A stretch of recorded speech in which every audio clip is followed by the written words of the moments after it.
بسم اللہ الرحمن الرحیم الحمد للہ رب العالمین والصلاة والسلام علی اشرف الانبیاء والمرسلین۔ جی، نور الزا کے اسباق کا سلسلہ ہمارا جاری و ساری تھا، اور گزشتہ درس کے اندر ہم نے فرض نماز کو پانے کے حوالے سے، اس کا ادراک کرنے کے حوالے سے ہم نے پڑھا تھا، اور کل ہی کے سبق میں ہم نے پڑھا تھا کہ اگر کوئی بندہ فجر کی فرض نماز کے ساتھ فجر کی سنت کو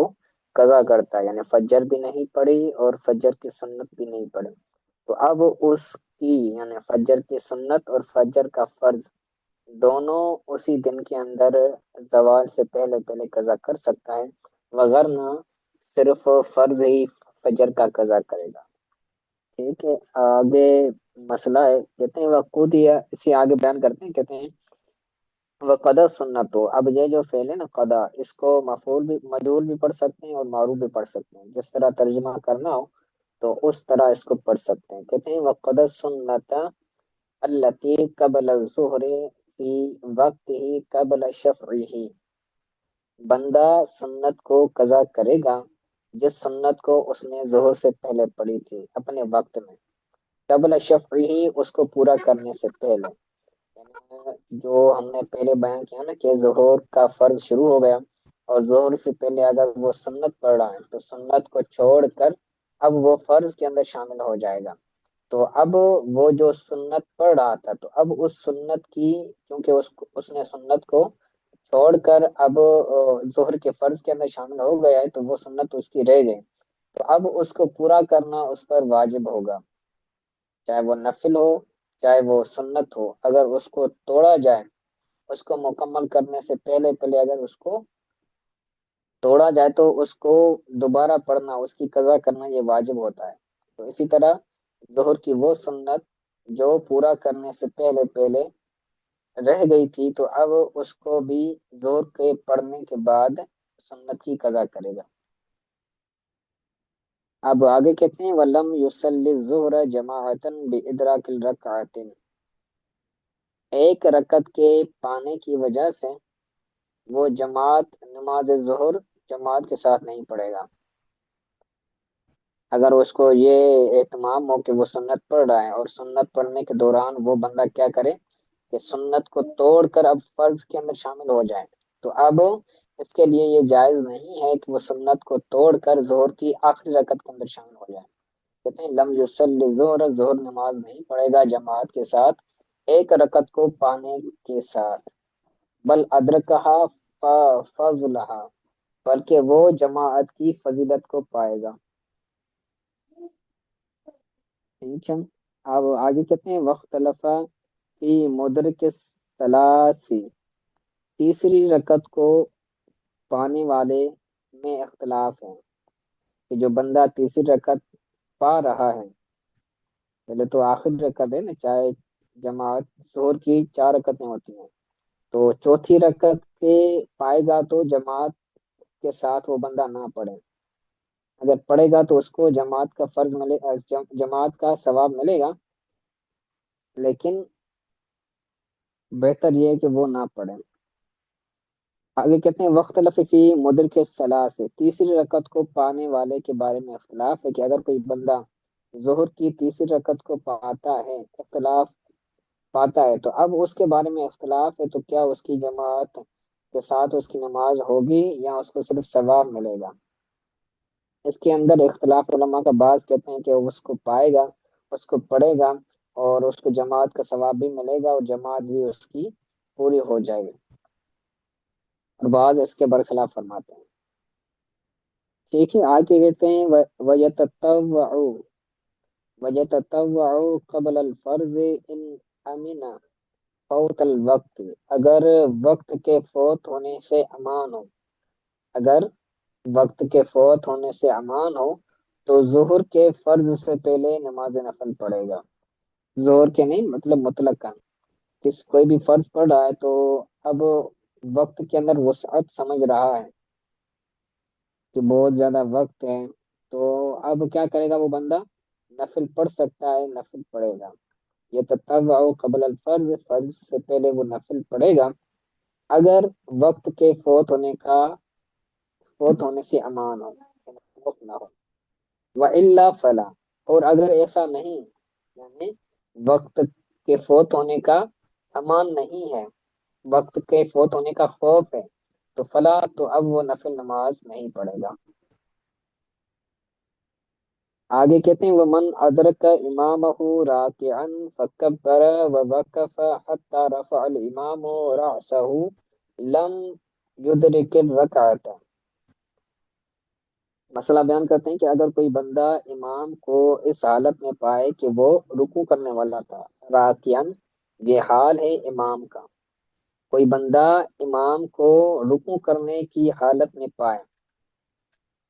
کوئی بندہ باہر سے آتا ہے اور جماعت کے ساتھ نماز پڑھنے کے لیے، اب وہ دیکھتا ہے تو امام رکوع کے اندر ہے، تو اب کیا کرے گا؟ فکبر، اس بندے نے تکبیر کہی، وقف، اور وہ ٹھہرا، تکبیر پڑھ کے تھوڑا سا قیام کی نیت سے ٹھہرنا ہوتا ہے نا، تو تکبیر کہی اور ٹھہرا، یہاں تک کہ امام نے اپنا سر اٹھا لیا، حتی رفع الامام رأسہ، یہاں تک کہ امام نے اپنا سر اٹھا لیا، تو اب وہ رکعت کو پانے والا نہیں ہوگا۔ رکعت کا ادراک تب ہوتا ہے کہ جب کم از کم وہ امام کے ساتھ رکوع کے اندر مل جائے۔ تو اب اگر کوئی بندہ تکبیر کہہ کر ڈائریکٹ جاتا ہے رکوع کے اندر، تو اس کی بھی رکعت ہو جائے گی، وہ بھی مدرک کے رکعت کہلائے گا، کہ اس کو بھی رکعت مل جائے گی۔ لیکن اگر کوئی بندہ تکبیر کہنے کے دوران ہی امام سر اٹھا لیتا ہے رکوع سے، یا پھر وہ بندہ تکبیر کہہ کر تھوڑا کھڑا رہا، تو بھی وہ بندہ، اور امام جو ہے وہ سر اٹھا لیتا ہے، تو وہ بندہ رکعت کو پانے والا نہیں ہوگا، کیونکہ رکعت کو پانے والا تب ہوتا ہے بندہ جب امام کو رکوع کی حالت میں پا لے۔ امام چونکہ رکوع پورا کر چکا ہے، تو اب اگر وہ امام کے ساتھ ملنا چاہے تو اس کی رکعت پوری نہیں ہوگی۔ ٹھیک ہے، یہ عام مسئلہ ہے، آپ کو معلوم ہوگا۔ آگے کہتے ہیں وَإِنَّ رَكَعَ قَبْلَ إِمَامِ قِرَاءَةِ الْإِمَامِ مَا تَجُوزُ بِهِ الصَّلَاةُ، اگر اس بندے نے رکوع کر لیا امام کے رکوع کرنے سے پہلے، اپنے امام سے پہلے، بعد قراءۃ الامام ما تجوز به الصلاۃ، امام کا اس قرات کو تلاوت کرنے کے بعد کہ جس تلاوت کے ذریعے نماز درست ہو جاتی ہے، بعد قراءۃ الامام ما تجوز، امام کا اتنی مقدار تلاوت کرنے کے بعد کہ جتنی مقدار سے نماز جائز ہو جاتی ہے، اس کے بعد امام سے پہلے اگر مقتدی رکوع کرتا ہے، فَأَدْرَكَهُ إِمَامُهُ فِيهِ صَحَّ، پھر امام اس کو رکوع کی حالت میں پا لیتا ہے، فَأَدْرَكَهُ، اس کو پا لیتا ہے اس کا امام، فِيهِ، رکوع میں، تو صحّ، یہ درست ہو جائے گا۔ ایک بندہ تھا، وہ جماعت کے ساتھ نماز پڑھ رہا تھا، اب امام نے اتنی تلاوت کر لی ہے کہ جتنی تلاوت کے ساتھ نماز درست ہو جاتی ہے، رکعت کے اندر اتنی تلاوت کی کہ جس کے ذریعے نماز درست ہو جاتی ہے، یعنی 3 چھوٹی آیات پڑھی ہیں یا پھر ایک بڑی آیت پڑھی ہے کہ جو 3 آیتوں کے برابر ہے، وہ امام نے پڑھی ہے۔ اب امام نے رکوع نہیں کیا، امام کے رکوع کرنے سے پہلے یہ کیا کرتا ہے؟ مقتدی چلا جاتا ہے رکوع کے اندر چلا گیا، تو اب امام نے رکوع نہیں کیا، بلکہ امام بعد میں جا رہا ہے رکوع میں، امام بھی اس مقتدی کو پاتا ہے رکوع میں، یعنی امام بعد میں رکوع کرتا ہے، تو امام نے اگر اس کو حالت رکوع میں پا لیا، مقتدی کو حالت رکوع میں پا لیا، تو اب اس کی نماز کیا ہو جائے گی؟ درست ہو جائے گی۔ ٹھیک ہے، وَإِلَّا لَا، اگر امام اس کو نہیں پا لیتا، کہ وہ جیسے ہی رکوع میں گیا مقتدی، اب مقتدی اٹھا، پھر امام رکوع کے اندر گیا، تو اب اس صورت میں، اس حالت میں امام اس کو پانے والا نہیں ہے، تو جب امام اس کو رکوع میں پانے والا نہیں ہوگا تو اس کی نماز درست نہیں ہوگی۔ ٹھیک ہے، آگے کہتے ہیں وَكَرُهَ خُرُوجُهُ مِن مَسْجِدٍ أُذِنَ فِيهِ حَتَّى يُصَلِّيَ، اور مکروہ ہے، وہ کروہ مکروہ ہے بندے کا نکلنا مسجد سے، ایسی مسجد سے بندے کا نکلنا مکروہ ہے کہ جس میں اذان دی گئی، کروہ خروجہ من مسجد اذن فیہ، جس مسجد میں اذان دی گئی ہے اس مسجد سے بندے کا نکلنا یہ مکروہ ہے، یہاں تک کہ وہ اس مسجد میں نماز پڑھ لے، حتی یصلی، یہاں تک کہ وہ نماز پڑھ لے، الا اذا کان مقیم جماعت اخرى، مگر یہ کہ جب وہ دوسری جماعت قائم کرنے والا ہو، اگر وہ بندہ دوسری جماعت قائم کرنے کے لیے ایک مسجد سے نکل کر دوسری مسجد کے اندر جا رہا ہے، اور جس مسجد سے وہ نکل رہا ہے اس کے اندر اذان ہو چکی ہے، ویسے تو جائز نہیں ہے کہ جس مسجد کے اندر اذان ہوئی ہے بندہ اس مسجد سے نماز پڑھے بغیر نکل جائے، اس کے لیے مکروہ ہے نکلنا، پہلے وہ نماز پڑھے گا، فرض پڑھے گا، پھر وہ کیا کرے گا، پھر نکلے گا، اور اگر وہ دوسری کسی مسجد کے اندر جماعت قائم کرنے والا ہے یعنی امام ہے دوسری مسجد کا، تو اگرچہ وہ بندہ اس مسجد کے اندر اذان کے بعد ہے لیکن وہ دوسری جماعت قائم کرنے والا ہے، دوسری مسجد کے اندر امام ہے، تو اس لیے اس کے لیے جائز ہو جائے گا۔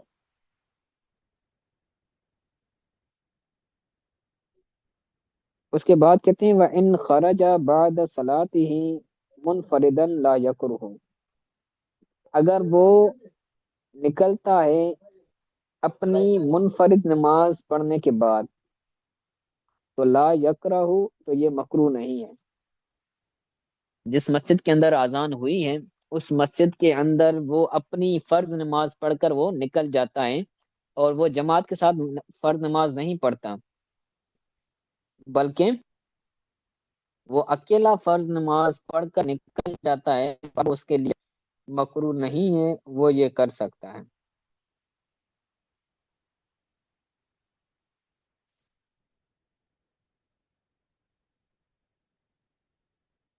اب آگے کہتے ہیں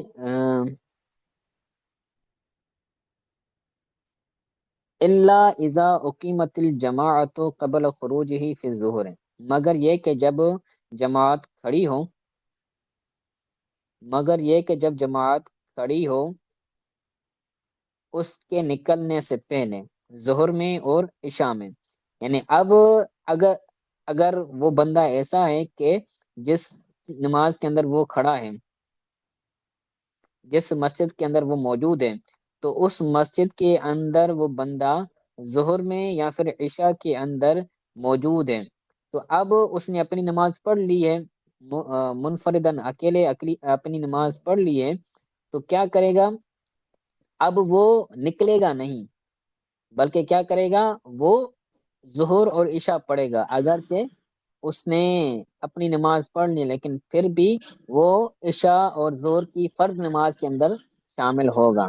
کہتے ہیں نا فیقتدی فیہما متنفلا، تو وہ ان دونوں میں اقتدا کرے گا، یعنی ظہر بھی پڑھے گا عشاء بھی پڑھے گا امام کے ساتھ، اقتدا کرے گا ان دونوں میں نفل کے طور پر، ولا یصلی ولا یصلی بعد صلاۃ مثلہ، اور وہ نماز نہیں پڑھے گا اس نماز کے بعد اس کی مثل، یعنی اس کی مثل کوئی اور نماز نہیں پڑھے گا، ٹھیک ہے، تو وہ نفل کے طور پر عشاء اور ظہر کے اندر اگرچہ اس نے اکیلی نماز پڑھی ہے لیکن پھر بھی کیا کرے گا، وہ بندہ امام کے ساتھ اقتدا کی صورت میں جو ہے وہ شامل ہو کر پھر جماعت کے ساتھ نماز پڑھ کر پھر نکلے گا۔